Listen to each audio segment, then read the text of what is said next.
नमस्ते दोस्तों, मैं आशीष कुमार शुक्ला आज फिर से आपके सामने एक नई कहानी लेकर के आया हूं, जिसका शीर्षक मेरे हिसाब से क्या होना चाहिए, सच्चा प्रेम। सच्चा प्रेम किससे करना है? एकमात्र ईश्वर, जिसने हमें बनाया, आपको बनाया। बाकी दुनिया कैसी है? स्वार्थवश है। इसी को लेते हुए मैं आज आपको एक कहानी सुनाता हूं महर्षि वाल्मीकि की। क्या था कि वाल्मीकि जी चोरी करते थे। चोरी करके लोगों को मार भी देते थे। मार देना, चोरी करना, ऐसे दुष्कर्म किसी भी व्यक्ति को शोभा नहीं देता। जब उनके ये कर्म बढ़ गए तो एक बार ईश्वर मानव रूप लेकर के आए और उन्होंने उनसे कहा कि ये सब कार्य तुम किसके लिए करते हो? तो उन्होंने कहा, ये सारे कार्य मैं अपने परिवार के लिए करता हूं, परिवार के पालन पोषण के लिए करता हूं। अगर मैं ये चोरी ना करूं तो मैं अपने परिवार का पालन कैसे करूं? भगवान ने कहा, किस परिवार के लिए? कहने लगे, मेरा पत्नी है, मेरे बच्चे हैं, उनकी पत्नियां हैं। तो उन्होंने कहा, अच्छा एक काम करो, मैं एक परीक्षा लेना चाहता हूं, देखता हूं कि जिसके लिए तुम जो काम करते हो वो तुम्हारे साथ है कि नहीं। उन्होंने कहा, ठीक है, ले लीजिए आप परीक्षा। उन्होंने कहा, तुमको एक काम करना होगा, मैं एक चादर देता हूं और इसको ओढ़ करके तुम लेट जाओ। मैं क्या करूंगा कि तुम्हारे परिवार को बुलाऊंगा और उनसे एक बात कहूंगा कि तुम्हारी मृत्यु हो गई है, और जो भी कोई एक लोटा पानी तुम्हारे ऊपर से उतार करके पिएगा, उसकी मृत्यु हो जाएगी और तुम जीवित हो जाओगे। ये बात सुनकर वो राजी हो गए। उन्होंने कहा, चलिए ठीक करिए आप। वाल्मीकि जी चद्दर ओढ़ करके लेट गए। फिर भगवान रूपी मानव ने क्या किया, उनके पूरे परिवार को बुलाया। बुला करके उन्होंने कहा कि आपके पुत्र की मृत्यु हो गई है, आपके पति की मृत्यु हो गई है। तो सबसे पहले उन्होंने मां को बुलाया। मां से कहा, आपका पुत्र जीवित हो सकता है यदि आप एक कार्य करें। मां ने कहा, क्या करना है? उन्होंने कहा, देखिए ये एक लोटा है, लोटे में पानी है, आपको करना है कि इनके शरीर पर चारों तरफ इस लोटे के पानी को उतारे और स्वयं पी लें। पीने पर यह होगा कि आपकी मृत्यु हो जाएगी और ये जीवित हो जाएंगे। मां ने जब ये सुना, मां 2 कदम पीछे हट गई। मां ने कहा, मैं ये नहीं कर सकती। मानव रूपी भगवान ने पूछा, क्यों, ऐसा क्या है? उन्होंने कहा, देखिए मेरे अन्य पुत्र भी हैं, अब ये पुत्र मृत्यु को प्राप्त हो गया है, तो अब इसके लिए मैं अपने को मार दूं, ये संभव नहीं। उन्होंने फिर उसके पिता को बुलाया।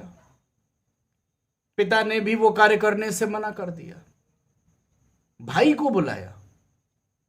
भाई ने कहा कि अब मैं अपना जीवन जीऊं या फिर ये जो मृतक पड़े हैं इनके लिए मैं अपना जीवन समाप्त कर दूं, मैं ये नहीं कर सकता। वो भी हट गए। अब बचती है तो एकमात्र उनकी जीवन संगिनी, उनको बुलाया, अर्थात उनकी पत्नी को बुलाया। पत्नी तो कर सकती थी ना। पत्नी से फिर जब मानव रूपी ईश्वर ने आग्रह किया कि तुम क्या ये कार्य कर सकती हो, पत्नी ने तुरंत मना कर दिया। कहने लगे, ना बाबा, मैं नहीं करने की, मुझे मृत्यु नहीं चाहिए। अरे मेरा अभी पूरा जीवन पड़ा है, मैं मृत्यु क्यों प्राप्त हो जाऊं इनके लिए? नहीं, मैं नहीं करूंगी। ईश्वर मुस्कुराए।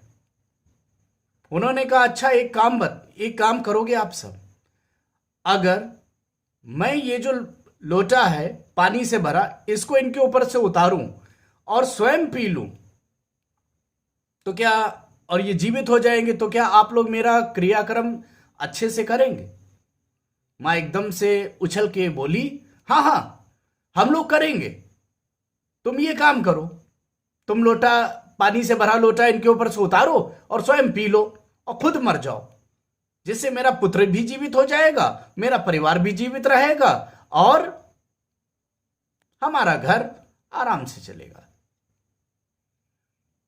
मानव रूपी ईश्वर ने वही कार्य किया। लोटा उठाया, पानी से भरा और वो चारों तरफ घुमाया और पानी पी लिया।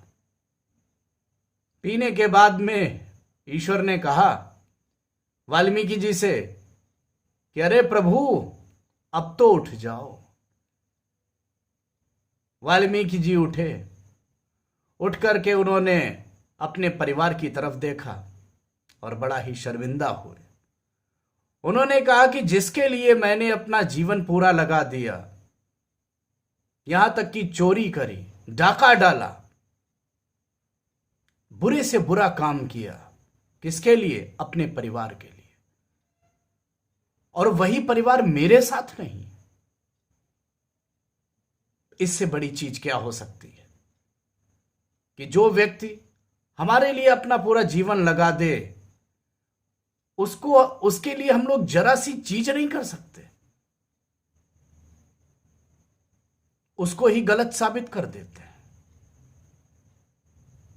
उसी दिन से वाल्मीकि जी ने मानव रूपी ईश्वर को प्रणाम किया और सन्यास लेने का निश्चय कर लिया। मानव रूपी ईश्वर ने कहा वाल्मीकि जी से कि आज से तुम यदि मुझे गुरु मानते हो तो मैं कहता हूं कि तुम राम राम कहो। उन्होंने कहा, जैसे राम बोलना चाहा, उनके मुख से मरा निकला। कि राम तो निकल ही नहीं रहा, अब मैं क्या करूं? तो ईश्वर ने कहा, तुम्हारी प्रवृत्ति पड़ चुकी है मरा कहने की, इसलिए तुम मरा मरा मरा मरा ही कहो। तो जैसे ही उन्होंने मरा मरा मरा मरा कहना चालू किया, अपने आप ही ध्वनि राम राम की निकलने लगी। इसलिए इस कहानी से शिक्षा हमको क्या मिलती है कि देखिए, सच्चा प्रेम ईश्वर से करो। अकेले आए हो, अकेले चले जाओगे। बात कही गई है ना, मुट्ठी बांध के आया और हाथ पसारे जाएगा, है ना।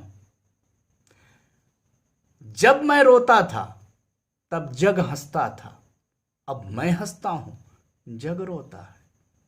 होता नहीं है? छोटा सा बच्चा होता है, वो रो रहा है, लेकिन घर में खुशियां हैं। ढोलक पिट रही है, भैया हुआ या बिटिया हुई, लेकिन उस समय वो रोता है, जग हंसता है। और जब एक व्यक्ति अपना पूरा जीवन काल बिताने के बाद में मृत्यु की निद्रा में सोता है, तब वो हंसता है कि मैंने अपना जीवन पूर्ण किया, अब मैं मुस्कुरा करके जाता हूं। तो जग रोता है। क्यों? क्योंकि उसका किसी का प्रेमी, किसी का पुत्र, किसी का पति, किसी का भाई, किसी का पिता हो जा रहा है। लेकिन उस समय उस प्राणी से पूछो, वो प्राणी बहुत खुश होता है कि उसने अपना जीवन काल पूरा किया और अब ईश्वर के पास जा रहा है। इसलिए मैं आपसे यही प्रार्थना करना चाहता हूं कि लोगों के लिए जिएं, परिवार के लिए जिएं, लेकिन अपने लिए भी जिएं। ईश्वर ने किसके लिए पृथ्वी पर भेजा? कि मैंने जो प्रकृति बनाई उसका रसास्वादन करो। और हम लोग यहां पर आकर के माया में पड़ जाते हैं, ईश्वर को ही भूल जाते हैं, जबकि सबको पता है अंत क्या है। अंत उसी पर ब्रह्म परमेश्वर के पास जाना है ना। जैसे कि जैसी कुंडली उसने भरी उसके अनुरूप ही हम चलेंगे। ईश्वर ही हमसे सारे कार्य कराता है। ईश्वर की मर्जी के बिना हम एक चीज भी नहीं कर सकते। कहा तो गया है कि ईश्वर के बिना एक पत्ती का एक कण तक हिल नहीं सकता। तो मेरा आपसे आग्रह है, ईश्वर को माने। और ईश्वर कौन है? साक्षात आपके घर में है, आपके माता पिता। उनकी पूजा कर ले, जान लीजिए ईश्वर प्रसन्न। भाई एक वृत्तांत आपको पता है, बस इतना बता के मैं विराम लेता हूं कि शिव जी ने एक बार अपने पुत्र कार्तिकेय और गणेश जी की परीक्षा लेना चाहा और उन्होंने कार्य करने को क्या कहा कि जो भी तीनों लोकों का भ्रमण करके आएगा वही मेरा सच्चा पुत्र होगा। कार्तिकेय बड़ा खुश हुए। क्यों? क्योंकि उनकी सवारी क्या थी? मयूर। वो तो अपनी सवारी पर आराम से उड़ करके चले जाएंगे, लेकिन गणेश जी की सवारी मात्र मूसक, चूहा। कार्तिकेय बड़ा प्रसन्न हुए। उन्होंने सोचा, अरे मैं तो क्षण भर में तीनों लोकों का भ्रमण करके आ जाऊंगा। और हुआ भी। कार्तिकेय पहला भ्रमण करके आए पहले लोक का। देखा क्या? गणेश मुंह लटकाए अपने मूसक को देख रहे हैं। कार्तिकेय ने कहा, क्यों गणेश, तुम परिक्रमा करने नहीं जाओगे? मैं क्या करूं भैया, मैं अपने मूसक को देखता हूं, ये चल भी पाएगा? ये सोच करके कार्तिकेय मुस्कुराए और दूसरे लोक की परिक्रमा करने हेतु चल दिए। दूसरे परिक्रमा करके भी आ गए। गणेश वहीं पे बैठे। गणेश ने कहा कि अब क्या कर सकता हूं, आप ही सच्चे पुत्र बनना। ये कह करके उन्होंने अपने मूसक से कहा, चलो यहां से। तो कार्तिकेय तीसरे लोक की परिक्रमा करने के लिए चल दिए। उन्होंने क्या करा? उन्होंने कहा कि चलो मां बाप की ही परिक्रमा कर लेता हूं। उन्होंने अपने मूसक पर बैठे और अपने माता पिता अर्थात शिव और पार्वती जी की परिक्रमा कर ली। 3 परिक्रमाएं कर ली और बैठ गए। कार्तिकेय तीसरी परिक्रमा करके लौटे। निर्णय का समय आया तो पता विजयी कौन हुआ? विजयी गणेश हुए। क्योंकि त्रिलोकधारी तो वहीं बैठा था, अर्थात शिव। शिव ही तो है त्रिलोकधारी, तीनों लोकों को धारण करने वाला अर्थात शिव। तो कार्तिकेय दक्षिण में चले गए थे। बात समझ में आई? केवल और केवल अपने माता और पिता की परिक्रमा कर लें, तीनों लोकों की परिक्रमाएं हो जाएंगी। साथ ही साथ अंत में मैं इतना ही कहता हूं, सुकरात भी कह कर गया था। सुकरात ने क्या बात कही थी? अपने को सुधारें, जग सुधर जाएगा। अगर जग को सुधारने चले तो कुछ सुधार नहीं पाएंगे। अपने को सुधारें। बात समझ में आ गई? पसंद आया हो तो मेरा ये चैनल सब्सक्राइब करिएगा। इन शब्दों के साथ मैं विराम लेता हूं। नमस्ते।